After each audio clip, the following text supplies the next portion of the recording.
No niin, nyt ollaan jo täällä Kirkkonummella. Täällä olisi myynyt tämmönen tosi mukava 99,5 neliöinen rivitalohuoneisto täällä Heikkilässä Kirkkonummella. Ja katsotaan vähän, mitä tää pitää sisällä.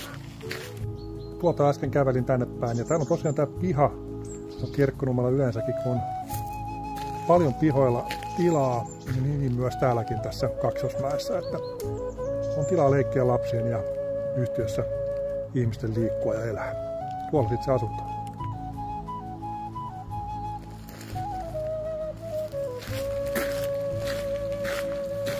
Piha on aika iso, vaatii vähän viherpeukaloa, mutta tilaa on kivasti. Tässä vähän pihan kaupista näkyy myöskin. Nyt on hyvin hoidettua, siinä on jopa maalämpö. No niin, mennään sisään käymään. Tässä on eteistilat. Eli tässä oikealla erillinen WC. Ja täällä on ensimmäinen makuuhuone. Kiva, kun on kahdessa tasossa, niin omaa rauhaa perheelle sekä lapsille että toki aikuisille. Olohuone on kiva kokoinen. Täällä kodin sydämenä on takka ja uusittu avokeittiö. Kurkaan sitä vähän lähemmin vielä.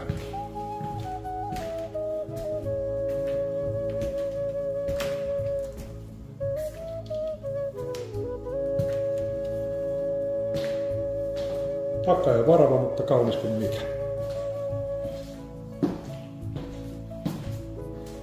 Ja kurkitaan tässäkin vielä vähän pihalle. Iso terassi, jota voi jatkaa tuonne pidemmälle. Tultiinkin jo portaat ylös. Ja siirrytään tänne isompaan makuuhuoneeseen.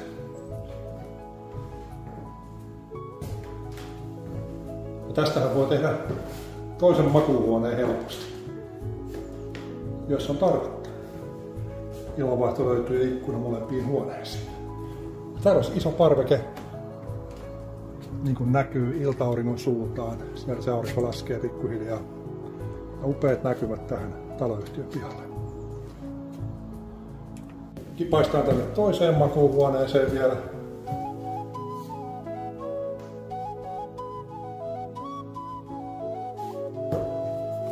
Ja yläkerrassa löytyy sitten varsinainen saunaosasto.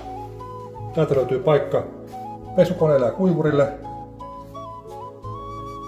Ja herregud, sanoisi kirkkonummelainen, täällä on toinen parveke vielä.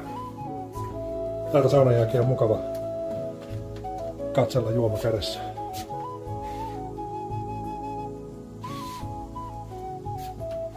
Kylpyhuone on remontoitu ja pitäisi olla ihan täysin kunnossa kaikin puolin. Ja sauna löytyy totta kai. No niin, ei muuta kuin ostamaan vaan. Laita tuohon vielä osoitteen, jolta löydät, jos helposti löydät sitten etuovelta sitten Taivikotieltä tai meidän sivuilta, Remaxin sivuilta sitten kohteen. Ei muuta kuin ostamaan vaan ja lähdetään eteenpäin siinä ja esittelytä järjestää joustavasti. Arkisin tai sitten viikonloppuna totta kai. Moikka!